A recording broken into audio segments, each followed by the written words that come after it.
तो हेलो दोस्तों, स्वागत है आपका एक बार फिर विकास कोचिंग क्लासेस में। दोस्तों, मंथली असेसमेंट की इस कड़ी में हम लोग आज क्लास 7 का असेसमेंट करने जा रहे हैं दोस्तों। तो आप लोग बने रहिएगा वीडियो में एंड तक। और अभी तक आपने वीडियो को लाइक नहीं किया है तो लाइक कर लीजिए और चैनल को सब्सक्राइब कर दीजिए और वीडियो को ज़्यादा से ज़्यादा शेयर करिएगा दोस्तों। तो चलिए, आज हम लोग क्लास 7 का मंथली असेसमेंट स्टार्ट करने वाले हैं। आप देख सकते हैं मासिक मंथली असेसमेंट माह सत्र 2021-22, पूर्णांक पूरा 60 है दोस्तों, और क्लास 7 और सब्जेक्ट आपका हिंदी, इंग्लिश, गणित, विज्ञान, सामाजिक विज्ञान और संस्कृत। तो सबसे पहले हम लोग स्टार्ट करेंगे हिंदी से। तो हिंदी, तो कुछ गद्यांश दिया हुआ है दोस्तों। नीचे दिए गए गद्यांश को ध्यानपूर्वक पढ़िए और दिए गए प्रश्न संख्या 1 और 2 के उत्तर दीजिए। तो आप गद्यांश को अच्छा से पढ़ लीजिएगा। और पहला क्वेश्चन दिया हुआ है कि धान के खेतों में किसान नीम, सिंदवार और करम की डालियां क्यों गाड़ते थे? तो वज्रपात से, आपका ऑप्शन है वज्रपात से फसल को बचाने के लिए, अपने खेतों के पहचान के लिए, कीट पतंगों से फसलों को की रक्षा के लिए, खेतों में छाया के लिए। तो आपका ऑप्शन नंबर सी सही हो जाएगा, कीट पतंगों से फसलों की रक्षा के लिए। फिर आपका नेक्स्ट क्वेश्चन है कि रसायन शब्द में इक प्रत्यय जुड़ने से कौन सा शब्द बनेगा? तो पहला है रासायनिक, तो गलत हो जाएगा। रासायनिक, ये भी गलत है। फिर दूसरा रासायनिक है, ये भी गलत हो जाएगा दोस्तों। तो आपका ऑप्शन सी सही हो जाएगा, रासायनिक। फिर है आपका 3 नंबर, निम्नलिखित शब्दों के कई अर्थ लिखिए। तो अन्न का अर्थ हो सकता है कोई दूसरा, या मैंने अपने तरीके से बनाया, आप फिर देख लीजिएगा अगर कुछ और भी आंसर हो तो अन्न का कोई दूसरा है। अन्न मतलब अनाज होता है दोस्तों, और क्रम मतलब लगातार, फिर कर्म मतलब कार्य, कोई भी काम को कर्म बोल सकते हैं हम लोग। फिर आपका है चौथा नंबर क्वेश्चन, दवा के रूप में पेड़ पौधों के किन किन अंगों का प्रयोग किया जाता है? 4 औषधीय पौधों के नाम लिखिए। तो हम लोग देख लेते हैं।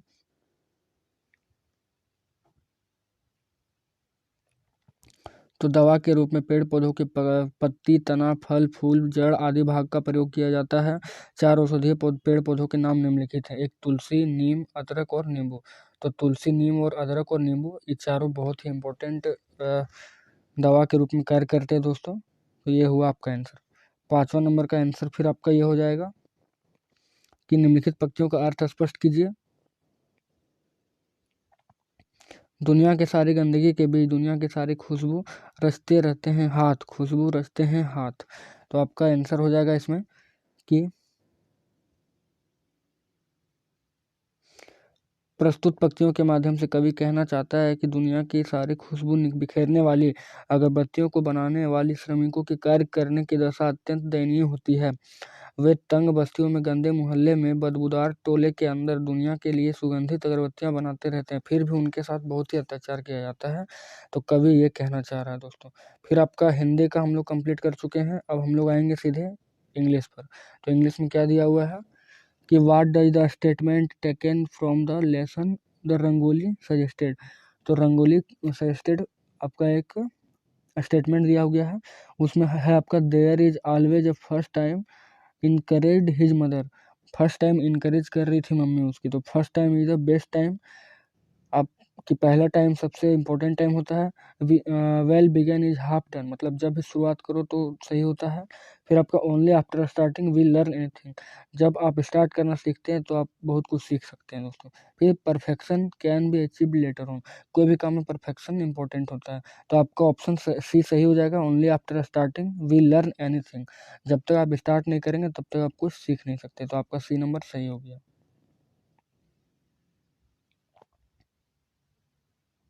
फिर what type of the world the poet talk about in the given the lines taken from the poem I saw a new world। तो I saw a new world एक पोएम है, उसका एक लाइन है I saw a new world in the dream where the talks allied the scene। वो क्या देखना चाहता है, किस टाइप का देखना चाहता है पोइट वर्ल्ड को? तो उसका ऑप्शन है ए वर्ल्ड फुल पीस, मतलब शांतिपूर्ण वर्ल्ड को देखना चाहता है। ए वर्ल्ड फुल डाइवर्सिटी, विविधता वाला देश, विविधता वाला विश्व को देखना चाहता है। A world full of happiness, मतलब सभी को हंस खुल के रहें ऐसे। उसके बाद a world where everyone looks the same, मतलब सभी जो वर्ल्ड में सभी कुछ है वो सेम देखना चाहता है, तो ऑप्शन नंबर डी आपका सही हो जाएगा, सभी को सेम देखना चाहता है दोस्तों। फिर आपका थर्ड नंबर पे है कि answer the following question in 20-30 word, तो on which festival do we make rangoli, what had Mumtaz written in Urdu in a colours, तो रंगोली में मुमताज ने उर्दू से क्या लिखा था, तो आपके पास इसके ऑप्शन है, ये आंसर हो जाएगा दोस्तों सी नंबर का, बता देता हूं मैं।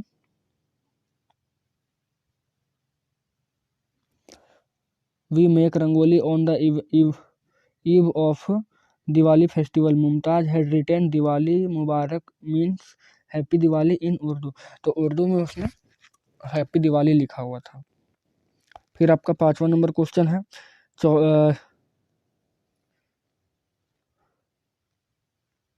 इसका सेकेंड दोस्तों, तो name two qualities the poet wishes to see in countryman in poem where the mind is without fear, इसका आंसर है कि the poet wishes that his countryman should remain in unity and truthful, मतलब एकता और सत्यवादी हो हमारे देश के सभी, वो कवि कहना चाहता है। Towards their nation these two quality poet wants to see in the countryman, अपने देश के कंट्री मैन से वो दो चीजें की अपेक्षा करता है, एक तो यूनिटी और दूसरा ट्रूथफुल। फिर आपके पास चौथा नंबर का क्वेश्चन है कि change the following sentences in indirect speech, तो डायरेक्ट स्पीच में दिया गया, इसको इनडायरेक्ट में चेंज करना है। तो पहला he says I will come after an hour, तो उसका हो जाएगा he says that he would come after an hour, आपका इनडायरेक्ट स्पीच हो गया। दूसरा में क्या है कि she that I has the cheapest cloth, तो आपका हो जाएगा she said the this was the cheapest cloth. Third में है they said we are going to cinema, इसका आंसर हो जाएगा they said that they were going to cinema. फिर आपका चौथा है you said I am feeling ill, तो हो जाएगा you said that you were feeling ill. तो आपका इंग्लिश भी खत्म हो चुका है, उम्मीद करते हैं 5। फिर हम लोग गणित पे आ जाते हैं, तो गणित पे क्या है, कौन परिमेय संख्या नहीं है, परिमेय संख्या छांटना है दोस्तों। तो पहला दिया हुआ 8/9, दूसरा -9/8, सी में 0 और डी में 1/0। तो आप जानते हैं कि परिमेय संख्या को p/q के रूप में लिखते हैं, और p/q के रूप में जहाँ पर q जो हर को होता है q is equal to not 0, तो q को 0 नहीं होना चाहिए, p/q, तो q को 0 नहीं होना चाहिए, तो वो परिमेय संख्या होता है। ऑप्शन नंबर डी में आप देख सकते हैं q p/q जो हर है वो 0 है, तो वो परिमेय संख्या नहीं होगा, तो ऑप्शन डी आपका सही हो जाएगा दोस्तों। फिर आपका दिया हुआ है 3/12 संख्या रेखा पर कहाँ स्थित है, तो आप देख सकते हैं कि 0 के दाईं ओर बढ़ेंगे तो प्लस में होगा, और इधर बढ़ेंगे तो माइनस में होगा दोस्तों। तो यहाँ पे आपका -3 हो जाएगा, -6, -9 और -12, इधर हो जाएगा 3, 6, 9 और 12। तो दिया हुआ है कि 3 और 12 कहाँ स्थित है, 3/-12, तो 3 आपका यहाँ हो गया और -12 इधर, तो एन और ओ के बीच में, -3/-12 एन और ओ के बीच में होगा दोस्तों यहाँ पर, तो आपका सी नंबर सही हो जाएगा। फिर आपका नेक्स्ट है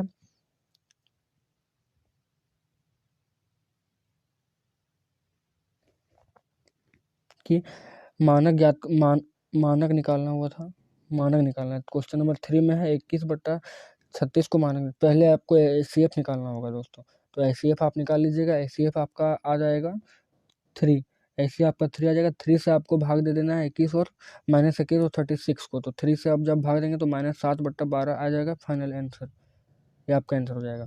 फिर आपको क्वेश्चन नंबर 4 है 3/-15 और -5/12 का भिन्न का घटाव निकाल देना है। तो आप दोनों का एलसीएम निकाल देंगे, हर का एलसीएम निकालेंगे, आपके पास 60 आ जाएगा। फिर आपको 15 से 60 को भाग देना है, तो 15 चौके 60 होता है, तो -3 यहाँ पे है, -3 × 4, फिर आपका 12 25 60 होता है, तो 5 25 25, तो 3 और 4 को किए तो -12 आ गया, और फिर -25/60, तो फाइनल आंसर आ जाएगा -37/60। फिर आपका क्या दिया हुआ है कि -1/3 और 1/3 के बीच 2 परिमेय संख्या निकालना है। तो जब 2 परिमेय या 3 परिमेय ऐसा क्वेश्चन अगर आ जाएगा आपके पास, तो आप 1 बढ़ाकर आपको हर अंश में गुना करना होगा। तो -1/3 गुना 3 और फिर नीचे भी हर अगर अंश में कर रहे हैं तो हर से भी आपको करना होगा और यहाँ भी करना होगा। तो आपके पास आ जाएगा -3/9 और यहाँ 3/9। उसके बीच में आपको देखिए कितना संख्या दिख रहा है, देख सकते हैं कि आप -2/9 -1/9 और 2/9, यह आ जाएगा फाइनल आंसर आपका। 3 आंसर हो गया। फिर हम लोग अब विज्ञान पे पहुँचते हैं। विज्ञान में क्या है, सभी जीवों को जीवित रहने के लिए सांस लेना अनिवार्य है। निम्नलिखित में से कौन सा मानव का प्रमुख श्वसन अंग है? फेफड़ा, हृदय, गलफड़ा और श्वसन। तो फेफड़ा सबसे इंपॉर्टेंट है, ये क्वेश्चन तो आराम से बन जाएगा। फिर रासायनिक परिवर्तन में नए पदार्थों का निर्माण होता है। नीचे दिए गए विकल्पों में से हानिकारक रासायनिक परिवर्तन का चयन करें। पहला है जंग लगना, दूसरा भोजन का पचना, प्रकाश संश्लेषण और फलों का पकना। तो जंग लगना हो जाएगा क्योंकि ये रासायनिक परिवर्तन हानिकारक है। उसके बाद भोजन का पचना, ये तो सही है दोस्तों, भोजन नहीं पचेगा तो फिर दिक्कत हो जाएगा। फिर प्रकाश संश्लेषण भी बहुत जरूरी है क्योंकि पेड़ पौधे प्रकाश संश्लेषण से अपना खाना बनाते हैं। और फलों का पकना, तो फलों का पकना भी बहुत जरूरी है। तो आपका जंग लगना सही आंसर गलत हो जाएगा, जंग लगना आपका सही हो जाएगा। फिर क्वेश्चन नंबर 3 आपका कि एक कार की चाल 60 किलोमीटर प्रति आवर है तथा बस की चाल 80 किलोमीटर प्रति घंटा है। तो किसी स्थान पर शीघ्र पहुंचने के लिए आप किस वाहन का चयन करेंगे और कारण बताएं। तो आपको इसका आंसर देना है। चूंकि बस की चाल 80 किलोमीटर प्रति घंटा है, इसलिए हम बस का प्रयोग करेंगे क्योंकि यह शीघ्र ही हमें हमारे गंतव्य स्थान तक पहुंचा देगा। फिर आपका चौथा नंबर है, ऊन प्राप्त करने के लिए भेड़ों के बालों की कटाई गर्मी के मौसम में क्यों की जाती है, कारण बताएं। तो भेड़ों के बालों की कटाई गर्मी में क्यों की जाती है, इसका आपको आंसर बताना है। तो देख सकते हैं यहाँ पे कि ऊन प्राप्त करने के लिए भेड़ों के बालों की कटाई गर्मी में की जाती है क्योंकि भेड़ के बालों के सुरक्षात्मक आवरण के ना रहने पर उन्हें मौसम की वजह से कोई तकलीफ ना हो। तो आपका 4th नंबर का आंसर कंप्लीट हो चुका है। अब हम लोग 5वां पे चलते हैं। तो 5वां नंबर क्या है, भौतिक एवं रासायनिक परिवर्तन में अंतर को उदाहरण सहित लिखिए।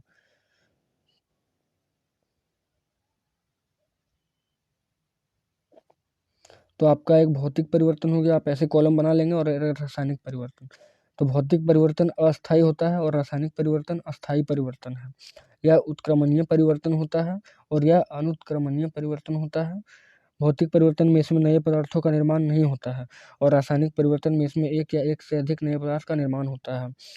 भौतिक परिवर्तन का उदाहरण हो जाएगा आपका बल्ब का जलना और रासायनिक परिवर्तन का उदाहरण हो जाएगा दही से दूध का बनना। तो आप 5 विज्ञान भी कंप्लीट कर चुके हैं। अब हम लोग सोशल साइंस पे पहुंचते हैं। तो सोशल साइंस में क्या है, नीचे तुगलक वंश से संबंधित सुधार किए गए हैं। आपको उनमें से किए गए सुधारों में से आधार पर सही विकल्प का चयन करना। तो तुगलक वंश ने क्या क्या किया था,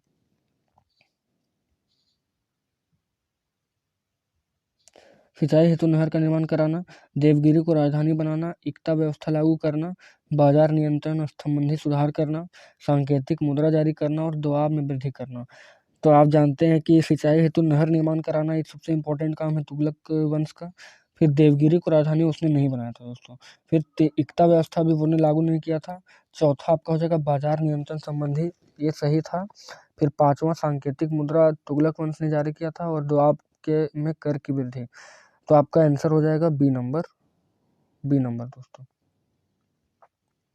फिर एक परिच्छेद दिया हुआ है कि 26 जनवरी 2001 को गुजरात के भुज शहर में अधिक तीव्रता वाला भूकंप आया। इसके चलते ऊंची ऊंची इमारतें गिर गई, संचार एवं बिजली की आपूर्ति बंद हो गई। जनधन, आप इस परिच्छेद को पढ़ लीजिएगा तो आपका ऑटोमेटिक क्वेश्चन बन जाएगा। तो क्वेश्चन क्या है कि 26 जनवरी 2001 को गुजरात में आए हुए तीव्र भूकंप का कारण क्या था। तो आप देख सकते हैं कि इसका कारण इंडियन प्लेट का उत्तर की ओर गति करना था। तो आपका इंडियन प्लेट हो जाएगा इसका आंसर।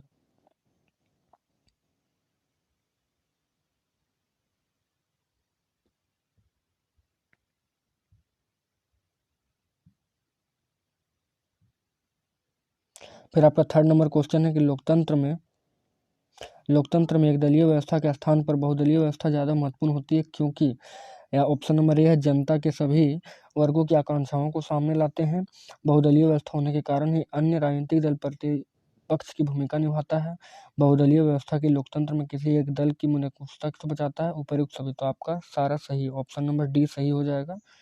उसके बाद चौथा नंबर क्या है कि निर्वाचक आयोग के कई प्रमुख कार्य हैं, आपको 4 कार्य बताइए। निर्वाचन इलेक्शन कमीशन जो है, इलेक्शन कमीशन के 4 कार्य बताना है।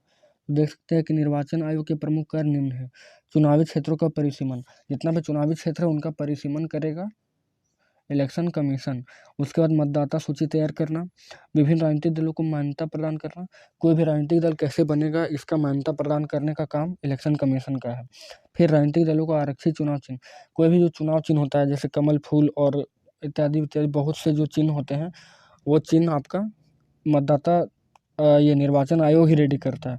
फिर मतदाता पहचान पत्र जारी करना, जो भी मतदाता पहचान पत्र जो होता है वो इलेक्शन कमीशन ही रेडी करता है।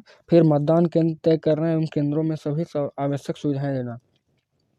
तो जितना नंबर में बूथ होता है, बूथ वगैरह जो भी रेडी करना होता है वो ये इलेक्शन कमीशन ही करते हैं, और उसमें सभी आवश्यक बुनियादी सुविधाएं देना। फिर विवादों का निपटारा करना, जब अगर मतदान होता है और उस समय कोई विवाद उत्पन्न हो जाता है तो सभी विवादों का निपटारा इलेक्शन कमीशन ही करते हैं।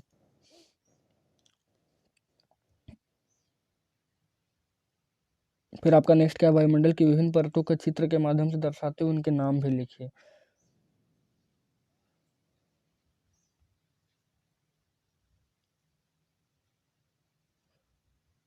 तो ये देख सकते हैं वायुमंडल के विभिन्न परत कौन कौन से हैं, क्षोभ मंडल, समताप मंडल, मध्य मंडल, ताप मंडल और बहिर्मंडल। आपको मैं बना दिया हूँ पूरा यहाँ से यहाँ तक। देख सकते हैं कि 0 से 18 किलोमीटर तक क्षोभ मंडल पाया जाता है।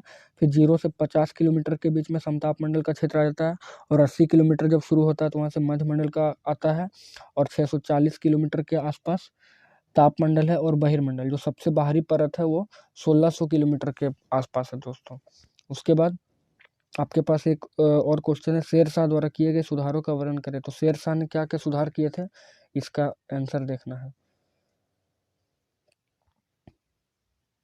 चलिए शुरू करते हैं। शेरशाह के द्वारा किया गया सुधार, तो शेरशाह ने प्रशासन के तरीके पर काफ़ी सुधार किया था। सड़कों एवं सरायों का निर्माण कराया था, जितने भी सड़क हैं आसपास हर कुछ कुछ दूरी में उसने सरायों का बहुत सारा निर्माण कराया था। फिर राजधानी एवं मुख्य नगरों को जोड़ने वाली सड़क का निर्माण, राजधानी और मुख्य नगर, जैसे कि मान के चलिए हमारे यहाँ पे गिरिडीह है, और गिरिडीह से राजधानी जो झारखंड की राजधानी रांची है वहाँ से जोड़ने का जो काम किया है वो शेरशाह ने किया है, ये कह सकते हैं आप ऐसे। फिर आपको साम्राज्य का विस्तार, उसने अपने साम्राज्य का काफ़ी ज़्यादा विस्तार किया। उसके बाद grand trunk trunk road Kolkata से पेशावर तक जो था वो उसने कोलकाता से पेशावर तक grand trunk trunk GT road जिसको बोलते हैं, जीटी रोड उसका किया था। उसके बाद NH2 जो झारखंड से भी गुजरती है, NH2 का निर्माण करवाया जो झारखंड से गुजरती है। उसके बाद प्रत्येक 2 कोस पर एक सराय का निर्माण, मैंने पहले भी बताया प्रत्येक 2 कोस पर कुछ कुछ दूरी पर ये सरायों का निर्माण कराते जाते थे। फिर अनेक भवन व अस्पताल का निर्माण कराना। तो आपका अब देख सकते हैं आपका 6 नंबर कंप्लीट हो चुका है। अब हम लोग संस्कृत पर आ जाते हैं। संस्कृत में क्या दिया हुआ है, अधोलिखितम अनुच्छेदम पठित्वा प्रश्नानाम उत्तराणि लिखत, मतलब आपको इस अनुच्छेद को पढ़ना है पूरा यहाँ से यहाँ तक, और आपको इसका आंसर देना है। तो प्रदत्त भे विकल्भे उचितम उत्तरम चिनुता, तो उचित आपको उत्तर देना है और चुनना है। तो सरोवरे कानी विकसंती, तो आप देख सकते हैं यहाँ पर दिया हुआ है सरोवर तस्मी कमलानी विकसंती, तो कमलानी हो जाएगा आपका आंसर। उसके बाद कुर्दंती पदस्य कृतम पदम किन अस्ति, तो वानरा हो जाएगा इसका आंसर। फिर आपका सी में क्या है, सरोवर से समीपे कीदृशा वटवृक्ष अस्ति, तो आपका आंसर हो जाएगा सरोवर से समीपे एक विशाल वटवृक्ष था अस्ति।